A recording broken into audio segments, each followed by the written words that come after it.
Alright, I already know half of you guys watching this video right now are already upset that I didn't have your favorite game, so before this starts, comment your favorite game in the comments below. I'm sure it's a great one. I'm sorry if I haven't played it, blah blah blah blah blah, but let's get into my list of the top 10 games on the Nintendo Switch. Are they bangers? Are they vibes? Are they good times? They are. Spoiler alert. They're all great.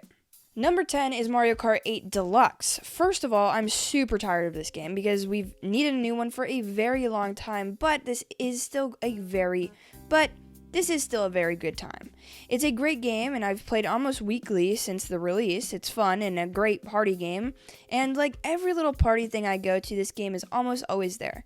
People love it because everyone knows what Mario Kart is, and with the chaotic nature of the game itself, it feels like everyone sorta has a chance to win.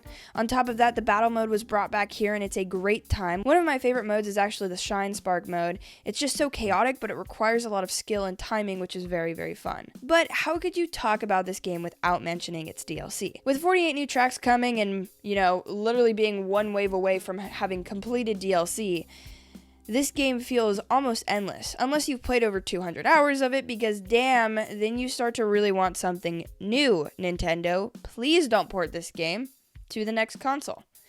I'll be upset, but it is a banger. It's a great game, and I highly recommend, especially if you just got a Switch, you gotta get Mario Kart. It's like a must-have game, 100%. And there's a reason it's the best-selling game on the Switch. I mean, it is a very complete, fun package, so check it out. Number 9 is the only Pokemon game on this list, even though I do like Pokemon, but some of the recent ones have been crazy. But Pokemon Legends Arceus is at number 9. So Pokemon as a franchise has been accused numerous times of never changing.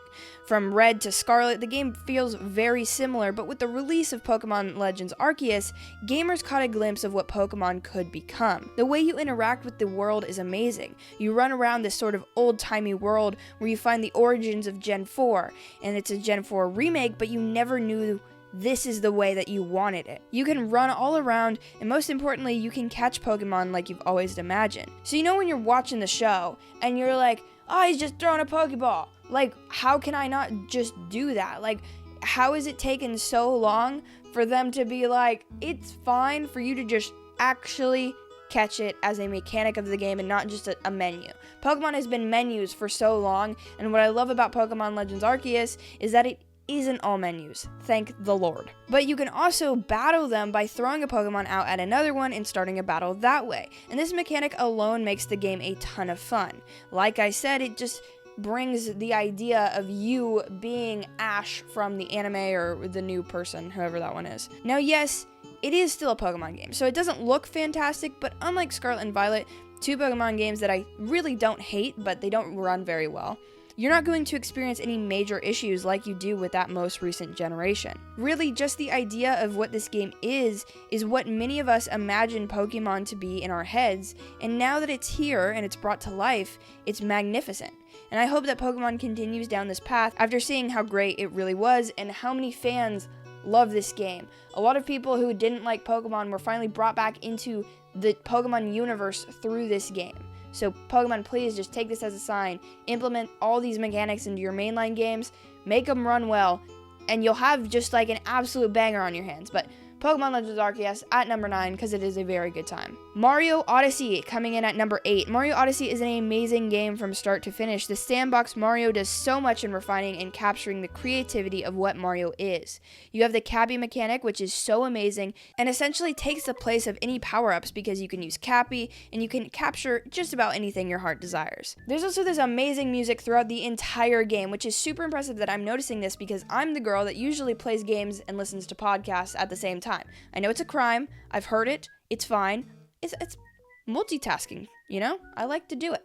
But really, I never did it with Odyssey because the music was so amazing. The sound design in this game alone is worth it being on the list. But there's obviously more than just the sound design. The platforming is very, very solid. Just the exploration here, I feel like it really captures my imagination of the next step of what Mario could be, especially after going for so long, pretty much since Galaxy, from a brand new, fully fleshed out 3D open game. Obviously, Mario 3D World is a fantastic game and one of my favorites on the system, but it's also like not that same deal where it feels as grand and as big as Odyssey was. That's why it's a great time. Plus, it has these super fun little throwbacks all over the place where you go 2D and you're like going in these walls and you're getting moons and stuff. And some people complain that the moons are all over the place. There's too many moons. I don't want to be, finding all this stuff, getting through it quite so easy. But you could just not go for those and you could get more. And like, I get that, you probably don't want to do that. But to me, it's not a super valid complaint. I can understand why other people might have it. Just not something I even remotely was on my radar. But seriously, a little note right here. Honestly, Bowser's Fury is probably my favorite Mario game on the system, but since it's not really like a fully fleshed out game, I don't really know if I'm gonna should put it on this list because it's not really, it's a 3-hour experience, which is great, and it comes with 3D World, which is great, which makes that package like S tier, but game-wise, I think I can appreciate a little bit more of Odyssey rather than Bowser's Fury, but I like playing through Bowser's Fury multiple times more so than Odyssey. I don't know if that makes sense. I hope it does. Thanks for listening. Moving on to number 7 is Donkey Kong Tropical Freeze. Now, you guys must know, if you watch this channel at all, Donkey Kong Tropical Freeze is actually one of my favorite games of all time. It's like number 2.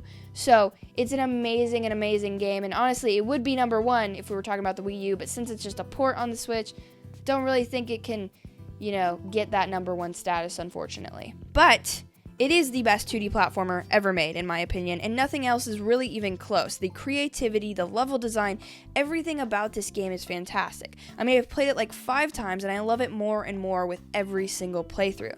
Yeah, the game is pretty difficult, but they do sort of remedy that on Switch with Funky mode.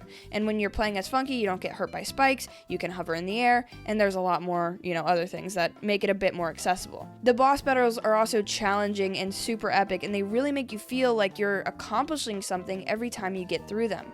The minecart levels are hectic as hell, but a blast once you finally understand and know all the obstacles coming at you. I know this might not be everyone's cup of tea, but if you like platformers and haven't played this game, what are you doing, man? That was very Seinfeld of me. Seinfeld? Steinfeld? I know how you say it. I'm on season 5. Side note. But really, the only reason, like I said, it's not higher up, it's not number 1, because it came out on the Wii U originally, and then they upcharged it for $60 for Funky mode. A lot of times it goes on sale for Black Friday, so look out for that. Look out for this game on sale. It's like a must-own on the Switch, though, in my opinion. Number 6, and oh, wait a second. Before I get to that, can I just tell you that I would really appreciate it if you subscribed and liked the video, because we're almost to 10K subscribers, and how amazing would it be to finally reach that milestone? I mean, that's a big old milestone. That's crazy. I couldn't even imagine that last year. I made a video at the very beginning of this saying it'd be so cool if I hit 1,000 subscribers this year. The biggest milestone would be 1,000 subscribers, but I just want to keep improving and getting better at making these videos and making them more enjoyable and engaging for you guys. And now we're at 10,000 almost. So help me get there. Thank you, I appreciate it. Also, check the description. I'm making a short film. I have an Indiegogo link down there, and if you guys want to help support that, it means so much. It's a huge passion project for me and a lot of my friends, and I really hope that you guys at least check it out. You don't have to donate if you can't, but if you check it out, it goes a long way. So thank you so much. Back to the video, and back to actually what number 6 is. But number 6 is actually Metroid Dread. Yes, I don't hate Metroid. People think I hate Metroid. I love Metroid. I love Dread. I love Fusion. The old Metroids can suck. But this game is an absolute banger, and fun fact, this was actually my first Metroid game. It made me love the franchise and want to go back and play the older ones, and people I think just really don't understand that I really do enjoy the franchise and I really do love this game. They just heard me shit on Super Metroid or the NES one, and yeah, both of them weren't really for me, but you know what was? Dread. Metroid Dread is a sort of 2D adventure game where you're defeating enemies and constantly gaining power-ups in order to become stronger, and that gameplay loop has kept me hooked. The game is really well done, and it's very challenging in all of the right ways. So, there's these stealth mechanics where you're running away from an Emmy robot and it gets super tense, but it's so much fun throughout. And a little fun fact about me is that this game is what made me want to start YouTube. So thank you, Metroid Dread. But if you haven't played this game, please do. It sold 3 million. I think it can sell so much more. It has so much potential. It's a very, very, very good game. and it has brought the franchise back from what so many people thought was extinction. So I hope it sticks around. I hope we get another one after this. But in the meantime, if you haven't played it, check it out. It's really, really fun. It's challenging at some points. There's no shame in using a guide if you get lost. Metroidvanias like this can be very confusing. I totally understand. I got confused at times. I didn't use a guide, so don't comment that I'm a dumb little blonde girl, even though I am, but not about this, so we can't get upset, right? Okay. I feel like I ramble a lot in these ones. Anyways, moving on to number 5. Number 5, and halfway through this list, is Breath of the Wild. Had you asked me the best game on Switch a year ago, I probably would have said Breath of the Wild. I mean, it defines so much of what the Switch is and has been one of the coolest experiences ever. Also, the impact it had on gaming as a whole simply cannot be understated. It's a great experience where you get to explore Hyrule feeling more free than you ever have. It's a game that refined what a Zelda game could be and something that served as a brand new standard for just about every single open world game. There was so much to do and discover at every turn, and it captivated and created so many brand new Zelda fans. I being one of them. You see, I've always liked Zelda. I've played Wind Waker and even Ocarina of Time back on my Wii U, and I enjoyed the franchise enough, but after playing this one, I fell in love with the series. Now, if you've been around enough, you probably do know that Zelda and I have an interesting story, but that's beyond the point, because Breath of the Wild is still fantastic 6 years later.